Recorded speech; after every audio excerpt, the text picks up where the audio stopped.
మన పక్కనే వెధవలుండొచ్చు, రాక్షసులు కూడా ఉండొచ్చు. మరీ ముఖ్యంగా ప్రయాణాల్లో కొత్త వారి జోలికి వెళ్ళకపోవడం మంచిది. లేదంటే పెను ప్రమాదాలను మనం కొని తెచ్చుకోవచ్చు. మనం హీరోలా మంచి చేయాలనుకున్నా ఆ తర్వాత మనకు సాయం చేసేందుకు ఎవ్వరూ రారు. ఈ మాట ఎందుకు చెప్పాల్సి వచ్చిందంటే, సికింద్రాబాద్ పోలీసులు కరుడుగట్టిన ఓ బీడీ హంతకుడు రాహుల్ అలియాస్ బోలును అరెస్టు చేశారు. ఇతని నేరాలు చూస్తే మాత్రం వణుకు పుట్టక మానదు. అక్టోబర్ 20 పూణే కన్యాకుమారి రైలు రాత్రి సమయం 7 గంటలవుతోంది. రైలు వేగంగా వెళుతోంది. అయితే కోచ్లో బీడీ తాగుతున్నాడు రాహుల్ అలియాస్ బోలు. చెవిలో ఇయర్ ఫోన్స్ పెట్టుకుని హాయిగా పాటలు వింటున్నాడు.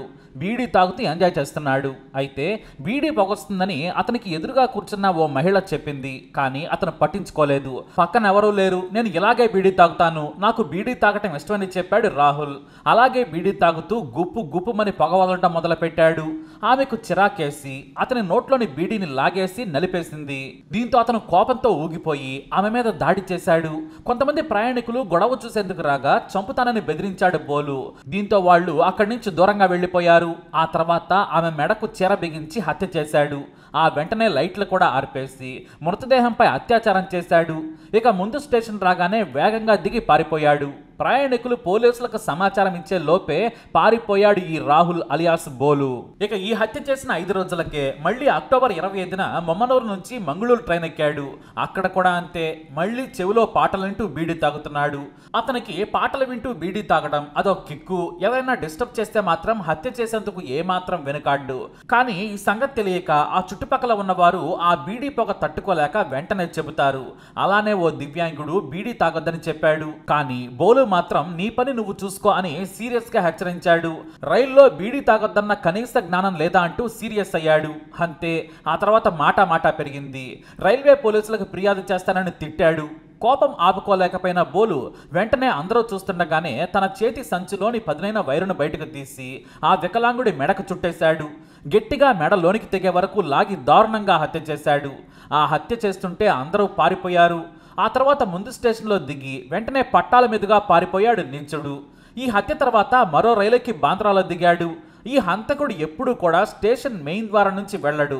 పట్టాల మీద నుంచి నడుచుకుంటూ బయటకు దూరంగా నడిచి వెళ్తాడు. అలానే వెళుతున్న సమయంలో ఒంటరిగా ఓ యువతి వెళుతోంది. ట్రాక్ వెంబడి ఎవ్వరూ లేరు. దీంతో ఆమె వెనుక వైపు నుంచి గట్టిగా పట్టుకొని పక్కనే ఉన్న పొదల్లోకి లాక్కెళ్ళాడు. ఆమె అరుస్తూ ఉండడంతో నోరు మూసేశాడు. నోరు తెరిస్తే చంపేస్తాను, సహకరిస్తే ప్రాణాలతో వదిలేస్తానని ఆమె మీద పడుకుని రాయి చూపించి బెదిరించాడు. దీంతో ఆమె భయంతో ప్రాణాలు కాపాడుకునేందుకు నోరు తెరవలేదు. కానీ కోరిక తిరగానే ఆ నీచుడు పక్కనే ఉన్న రాయితో తల మీద పదే దారుణంగా హత్య చేశాడు. అయితే ఎవరో వస్తున్న చప్పుడు వినిపించడంతో పారిపోయాడు. కానీ కొద్ది దూరం వెళ్ళిన తర్వాత తన చేతిలో సంచి మరిచిపోయానని ఆలస్యంగా గుర్తించాడు. ఎందుకంటే అందులోనే అతని ఆధార్ కార్డు, బట్టలు ఉన్నాయి. దీంతో మళ్ళీ వెనక్కొచ్చాడు. అప్పుడే ఎవరు లేరని గ్రహించి మళ్ళీ అదే శవంపై అత్యాచారం చేశాడు హంతకుడు. అప్పుడే తన సంచితో పాటు యువతి సెల్ ఫోన్ కూడా తీసుకుని పారిపోయాడు. ఇక మళ్ళీ నవంబర్ 18న కతిహార్ హౌరా రైల్లో కూడా సేమ్ ఇంతే. రాత్రి సమయంలో రైలు ఎక్కాడు. ఎంచక్కా అందరూ పడుకున్న తర్వాత బీడీ వెలిగించాడు. అతని పక్కన కూర్చున్న వృద్ధుడు బీడీ తాగొద్దని చెప్పాడు. కానీ అతను వినలేదు. వృద్ధుడు గట్టిగా అరుస్తూ తిట్టాడు. అంతే, కోపంతో వృద్ధుడి తలను ట్రైన్ కేసి బాది చంపేశాడు. అందరూ కేకలేశారు. కానీ ఎవ్వరూ కూడా ఆపే ప్రయత్నమే చేయలేదు. ఆ తర్వాత వెంటనే యథావిధిగా ఆ ముందు స్టేషన్లో దిగి పారిపోయాడు. మళ్ళీ నవంబర్ 23వ తేదీ బళ్ళారి రైల్వే స్టేషన్లో భద్రాచలం రైలు ఎక్కాడు. అక్కడ కూడా లేడీస్ కోచ్లోకి వెళ్ళాడు. అప్పుడే అక్కడున్న మహిళ ఇది లేడీస్ కోచ్ అని చెప్పింది. ఆ తర్వాత స్టేషన్లో దిగిపోతానని చెప్పాడు. ఆమె కామ్గానే ఉంది. అయితే మళ్ళీ అక్కడ కూడా బీడీ వెలిగించి చెవిలో ఇయర్ ఫోన్స్ పెట్టుకుని పాటలు వింటున్నాడు. దీంతో ఆ మహిళ బీడీ తాగొద్దని చెప్పింది. కానీ ఆమె మాటలను పట్టించుకోలేదు. నేను పోలీసులకు ఫోన్ చేస్తానని ఫోన్ తీయగానే ఆమె మీద దాడి చేశాడు. తన దగ్గర ఉన్న టవల్తో ఆ మహిళను హతమార్చేశాడు. ఆమె ఫోన్ తీసుకుని యాదగిరిగుట్ట స్టేషన్లో దిగిపోయాడు. ఈ హత్యలు చూసిన చాలా మంది ప్రయాణికులు ఆ తర్వాత భయంతో దిగి వెళ్లిపోయారు. కేవలం పోలీసులకు సమాచారం ఇచ్చి భయంతో వెళ్లిపోయారు. కానీ హత్యలు చేస్తున్నా కూడా ఎవరూ ఆపే ప్రయత్నమే చేయలేదు, కేవలం భయం కారణంగా. అయితే ఈ హత్యల గురించి అన్ని రాష్ట్రాల చీరాల పోలీసులు అలర్ట్ గా ఉన్నారు. అందరి దగ్గర అతని ఫోటో ఉంది. సీసీ కెమెరాలో బంధించిన ఫోటోలను పంపారు.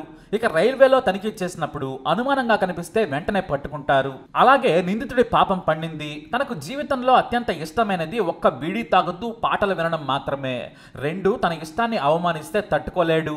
అలాగే తన బీడీని తన పొగను విమర్శిస్తే మాత్రం అస్సలు ఊరుకోడు.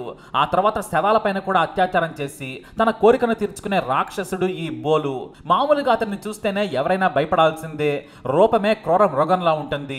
ఇక పోలీసులు కూడా అతని గురించి వెతుకుతూ ఉన్నారు. అయితే ఇక్కడ బోలు ఇష్టమే అతన్ని పోలీసులుగా పట్టించింది. అయితే ఎక్కడ హత్యలు చేసినా కూడా ఆ తర్వాత బాంద్రా వెళ్లిపోతాడు బోలు. అలానే ముంబై వచ్చి కచ్ ఎక్స్ప్రెస్ ఎక్కాడు. అప్పటికే రాత్రి 7 గంటలైంది.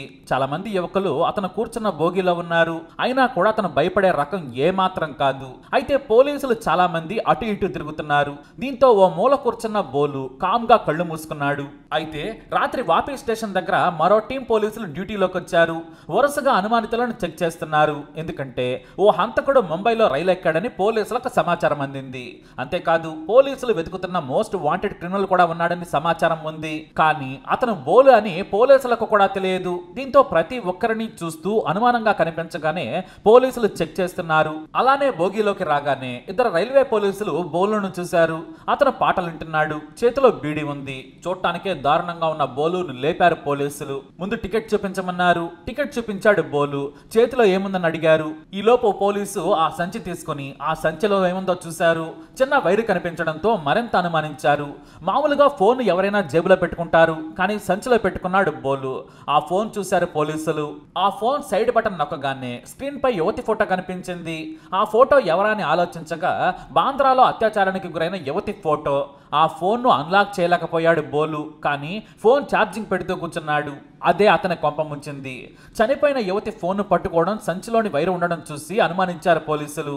వెంటనే అతన్ని ముందు స్టేషన్లో దించి ఆ దగ్గరలోని పోలీస్ స్టేషన్కు తీసుకెళ్లారు. అంతేకాదు పారిపోకుండా అతన్ని చుట్టుముట్టి ముగ్గురు గట్టిగా పట్టుకొని తీసుకెళ్లారు. అక్కడ తన్నడంతో అసలు విషయం చెప్పాడు బోలు. అయితే బోలును మొదట అనుమానించింది హౌరా పోలీసులు. వారే పట్టుకుని తన్నడంతో అసలు విషయం చెప్పాడు. ఇక కర్ణాటకకు చెందిన రమణమ్మ అనే మహిళను యాదగిరిగుట్ట దగ్గర చంపాడు నీచుడు.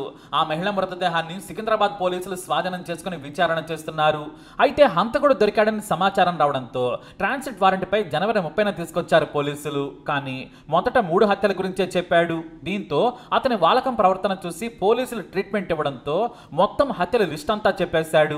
అతని అరాచకాల హత్యలు చూసి పోలీసులే షాక్ అయిపోయారు. 2 మృతదేహాలపై అత్యాచారం చేశానని ఒప్పుకున్నాడు ఈ నరరూప రాక్షసుడు. బీడీ తాగొద్దంటే మాత్రం ఊరుకోడు. అవమాన భారంతో పిచ్చోడులా మారి చంపేసే నైజం ఇతనిది. ఇప్పటికైనా పోలీసులకు చిక్కాడు, లేదంటే ఇంకా ఎంతమందిని చంపేవాడు. ఇక్కడ ముఖ్యంగా మనం మాట్లాడుకోవాల్సింది ఏంటంటే ఎవరు ఎలా ప్రవర్తించినా చుట్టుపక్కల వారు మనకు సాయం చేయడానికి రారు. ముఖ్యంగా ట్రైన్లోనే అందరూ చూస్తుండగా హత్యలు చేశాడు. వీరిని ఆపేవారుంటే ఆ హత్యలు జరిగేవే కావు. అందరూ కలిసి పట్టుకున్నట్టయితే ఆ రోజే పోలీసులకు చిక్కేవాడు. కానీ ఏం లాభం? మనం మంచి చేయాలనుకున్నా ఆ తర్వాత మనకు సాయం చేసేవారు వస్తారా రారో తెలియదు. ఎందుకంటే బోలు లాంటి కరడు కట్టిన నేరస్తులు సొసైటీలో చాలా మంది ఉన్నారు. మనం జాగ్రత్తగా ఉండాలి. కానీ అందరూ కలిసికట్టుగా ఉంటే మాత్రం ఇలాంటి వాడిని అక్కడే హతమార్చొచ్చు. మరి మీరేమంటారు? మీ అభిప్రాయాన్ని కమెంట్ ద్వారా తెలియజేయండి. ఈ వీడియో అప్డేట్స్ కోసం మై ఛానల్ ఫాలో అవ్వండి. అలాగే తప్పకుండా సబ్స్క్రైబ్ చేసుకోండి.